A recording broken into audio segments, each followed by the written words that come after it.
బొత్స శ్రీనివాస్ కిషన్ గంజ్ అధ్యక్షుడిని. మాకు road problem, water ఏమంటే వాటర్ ఇస్తారు. ఏడాది తిరగబట్టి ఎమ్మెల్యే చేస్తా ఎమ్మెల్యే ఇవ్వక రాలేదు, చేయకొచ్చిండు. రోడ్డు కూడా చేయమని రోడ్డు చేస్తాడు, ఇస్తా వాటర్ ఇస్తాడు, వాటర్ ఇస్తలేడు. మాకు పిఏపీ లేవు, ఏఎస్సీ లేవు, ఏం లేవు. కానీ పడిపోతే మాకు పిల్లలు వాళ్ళ ఇంట్లో ఏమైనా ఇస్తారా? రోడ్డు కోసం పోయినా రోడ్డు ఖర్చు ఉంది, రోడ్ల పొక్కల్లో పడిపోతే కాళ్ళు జరిగితే మాకు ఏఎస్సీ లేవు, పిఏపీ కట్టలేదు, ఏం కట్టలేదు, ఏం లేదు. నీళ్ళ ప్రాబ్లం, నీళ్ళు ఇస్తలేడు. నీళ్ళ ట్యాంక్ కట్టి పెట్టినాం, వాళ్ళ చూసుకొని వాళ్ళ చెప్తే ఎమ్మెల్యే సాబ్ చేద్దాం అంటున్నాడు, చేస్తలేడు. ఇవాళకి పోతే శ్రీనివాస్ ఏడాది తిరగబట్టి ఎమ్మెల్యే బస్ సంవత్సరం సార్ దిగినా కానీ ఇవాళకి అచ్చలే మానవులు పట్టించుకోలేడు. మాకు గంజికి రోడ్లు పొక్కలు ఇచ్చిన కమిషనర్ కూడా సంతకం పెట్టిండు, కమిషనర్ సాబ్ కూడా సంతకం పెట్టిండు. సోమవారం నాడు బంధు పిలిపిస్తున్నాం మేము.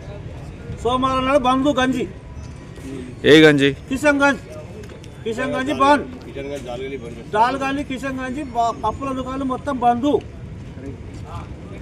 కమిషనర్కు లెటర్ ఇచ్చినాం, ఎమ్మెల్యేకు లెటర్ ఇచ్చినాం, ఇచ్చినా కానీ మాకు అస్థి పట్టించుకోలేరు. మేము కిషన్ గంజి దాల్గాలి మొత్తం బంధు, పప్పుల దుకాణాలు ఉల్లిగడ్డ షాపులు అన్ని బంధు. 9 గంటల నుంచి 10 బంధు. సోమవారం నాడు టోటల్ బంధు, సోమవారం రోజు టోటల్ బంధు. మాకు చాలా రాక మా రోడ్డు పని వాటర్ వచ్చాక కూడా మేము పని చేయలేము. ధర్నా చేస్తున్నాం. దుకాణం ఒక్కటి కూడా చాలు పెట్టాం, దుకాణాలు మొత్తం బంధు. పెడితే మాత్రం 5,000 జుర్మానా. ఆ దుకాణంలో పని మేము చేయలేము, మాకు రోడ్లు బాగాలేవు, మా పరిష్కారం అయ్యాక మేము పని చేయలేము.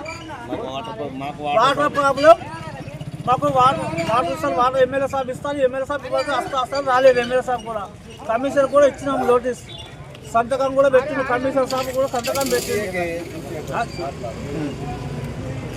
వాటర్ ట్యాంక్ రోడ్డు మొత్తం మాకు రోడ్డు కావాలా, మొత్తం బ్లాక్. అక్కడ చౌరస్తా మీద, ఇక్కడ చౌరస్తా మీద మేము అమలులో కూర్చుంటున్నాము. సోమవారం రోజు మాకు పరిష్కారం అయ్యాక కూడా మేము దుకాణాలు చాలు చేయలేము.